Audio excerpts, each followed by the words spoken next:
Unit 2, Lesson 3, Immigration. Our objective is that students will be able to understand why there was an increase of immigrants into the United States and the effects on American society and economy those immigrants had. Our essential question for this lesson: from what parts of the world did immigrants come to the United States? Why did they journey to the United States? Unit 2, Lesson 3, Vocabulary. There are two types of factors that come into play for an immigrant group. First are push factors that are the reasons why people left their country.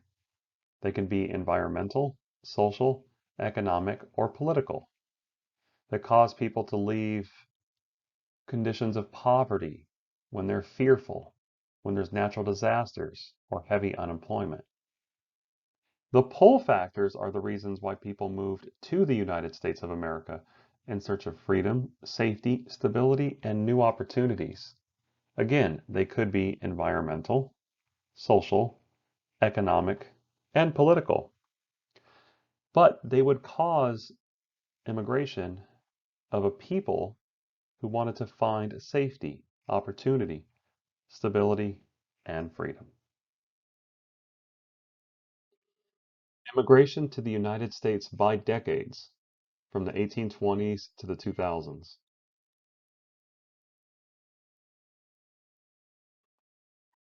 Assimilation issues with the new immigrants.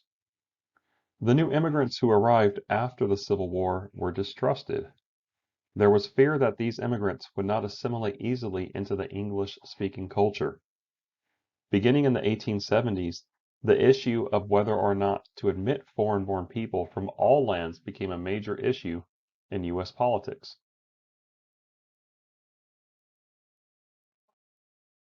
The cultural differences of the new immigrants is that few after 1880 spoke English. Many were from Southern and Eastern Europe, primarily Italy. Most were Roman Catholic, Orthodox Christians, or Jewish. And culturally, they were very different from Americans in that their clothing, the foods that they were cooking, and their cultural practices were all quite unfamiliar.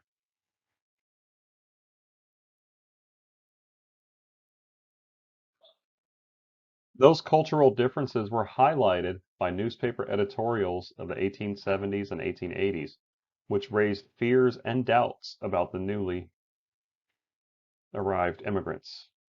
Mainly that native-born people became more concerned after 1890 when the number of people arriving from Southern and Eastern Europe began to exceed the numbers from other regions. Between 1900 and 1910, total immigration averaged about 1 million people a year, compared with only 300,000 people a year in 1860. And by 1910, out of the 1 million, 700,000 or 70% were from Southern and Eastern Europe.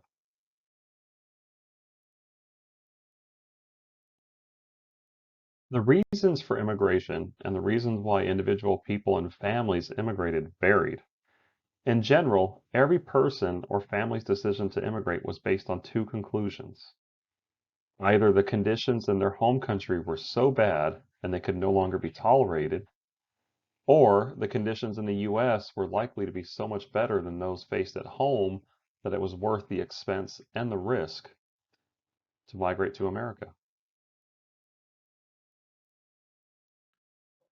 For immigrants, adjusting to an American way of life was incredibly hard. Leaving one's country and traveling to an unknown place was difficult and painful. And they often were forced to travel steerage, which was travel like the livestock travel. And it was dirty and unsanitary and uncomfortable.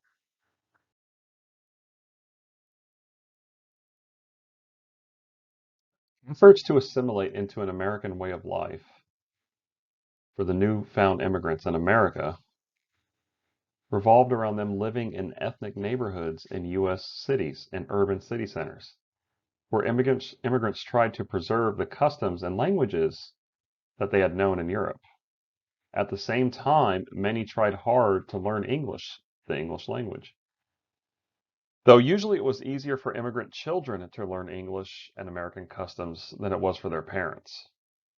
Since schools taught in English and sometimes changed a student's name to make it easier for native-born Americans to pronounce it, the children of immigrants had an easier time assimilating into the language, same as it is today.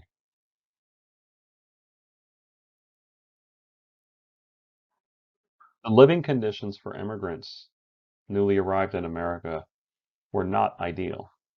People often lived in overcrowded tenements or apartment buildings with multiple families sharing a single or two-room apartment.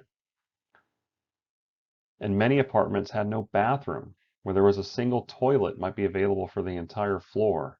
Sometimes a floor in a tenement building in a major urban city like New York or Chicago, Boston or Philadelphia often had 80 to 100 people per floor sharing one toilet.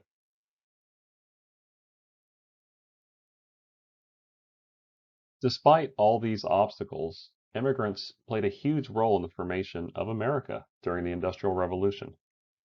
Their contributions helped build the first transcontinental railroad, helped turn the prairies and forests into farms, helped make New York City into a booming garment industry, and they became workers and laborers in many industries, helping build this country from within.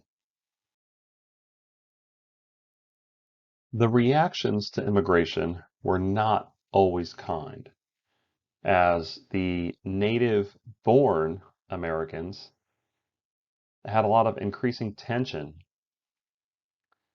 Nativists, as they're called, argued that these new immigrants were uncivilized and more likely to commit crimes and acts of violence than those citizens lucky enough to be born in the United States. Again, we see these same sentiments echoed in partisan politics today. In fact, many native-born Americans were suspicious and resentful of the increasing influence of immigrants. And in 1924, the Ku Klux Klan peaked in size with over 5 million members in their terrorist organization. Nativism is the obvious favoritism towards native-born white Americans, not to be confused with actual Native Americans, and this was a form of discrimination towards all immigrant groups. Some of the causes of the nativist feelings were economic, and that native-born Americans feared that immigrants would deprive them of their jobs by working for very low wages and longer hours. Culturally, they had a tendency of people belonging to a dominant culture to protect that culture against outside or foreign influences. Psychologically, the nativists' desire to feel superior to others, especially immigrants of color, played a huge role in their feelings. And politically, there was a growing fear that immigrants might be connected with radical and revolutionary causes that originated in their home country, and those radical and revolutionary ideas might influence the American political party system. Important to note that not all politicians of the Industrial Revolution sought to limit immigration at the promotion of white nativists. One such politician, Senator Charles Sumner, who on July 4th, 1870, tried to strike the word white from the naturalization law. Sumner wrote that it is all men and not a race or color that are placed under the protection of the Declaration of Independence, which said famously that all men are created equal. And such was the voice of our fathers on the 4th day of July, 1776. Now, sir, what better thing can you do on this anniversary than to expunge from the statutes that unworthy limitation that dishonors and defiles the original Declaration? The word white, wherever it occurs as a limitation of rights, must disappear. Only in this way can you be consistent with the Declaration of Independence itself.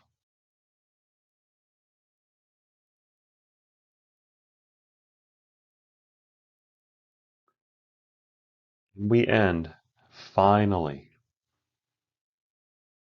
with the knowledge that we are who we were, a nation of immigrants.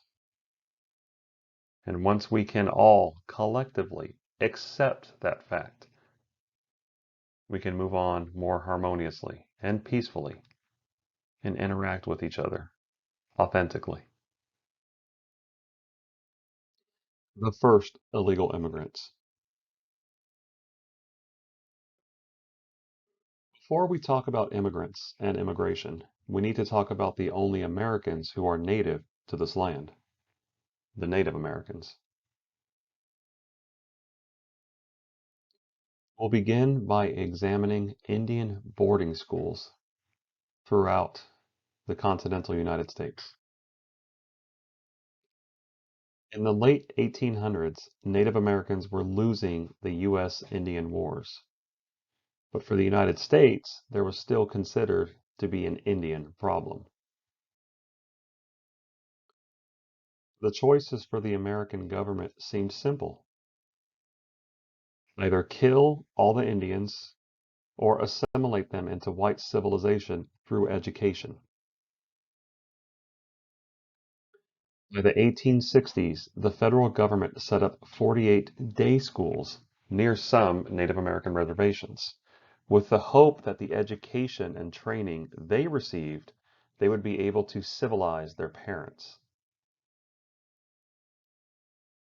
In the late 1870s, the reformers tried a new experiment, reservation boarding schools, where students lived at boarding schools during the week. This necessitated families moving closer to the schools, and the boarding schools continually moved further away from tribal lands to separate the Native Americans from their ancestral lands and break that sacred connection. Some of the requirements for the students who attended these new boarding schools were they had to have new names and uniforms. The boys had to cut their hair. Their traditional languages were forbidden from being spoken, and all tribal customs were forbidden from being shared. They had to adhere to a strict life while at the school, learned to read and write in English. They had to learn agricultural means of production or a skilled trade. And the girls had to learn domestic arts such as cleaning and cooking, sewing, and mending. The Native American children were prohibited from speaking their native languages, required to talk and think in English. And if they were caught speaking their native tongues, speaking their native languages, they were severely beaten with a leather belt, which caused many of the young Native American boys to run away from the schools. Native American students were taught to hate who they were born to be. They were brainwashed by the teachers and facilitators at the boarding house schools. Between 1880 and 1902, 25 off-reservation boarding schools were built. Between 20,000 and 30,000 Native American youth attended these schools, or roughly 10% of the Native American population. The physical separation of children from their homes was a way to kill the Indian and save the man. Throughout American history, there were 460 boarding and day schools that had been built near reservations, typically run by religious organizations, some with government funding. Over the course of the Industrial Revolution, over 100,000 Native Americans were forced by the U.S. government to attend Christian schools, where their tribal languages and cultures were replaced by English and Christianity. Of those schools, the Carlisle Indian Industrial Schools became the most famous. They existed from 1879 to 1918 and had children from over 140 tribes attend. The Carlisle Indian Industrial Schools have a dark past where the remains of nearly 200 children have been found on various school grounds. At the time, the Carlisle Indian Industrial School became the model of re-education schools, where they wanted to create a stable workforce and citizen from Native American children, who continued to force the Native Americans off their ancestral land and pave way for westward expansion.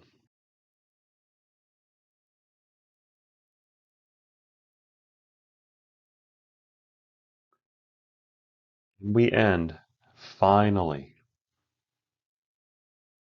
with the knowledge that we are who we were, a nation of immigrants. And once we can all collectively accept that fact, we can move on more harmoniously and peacefully and interact with each other authentically.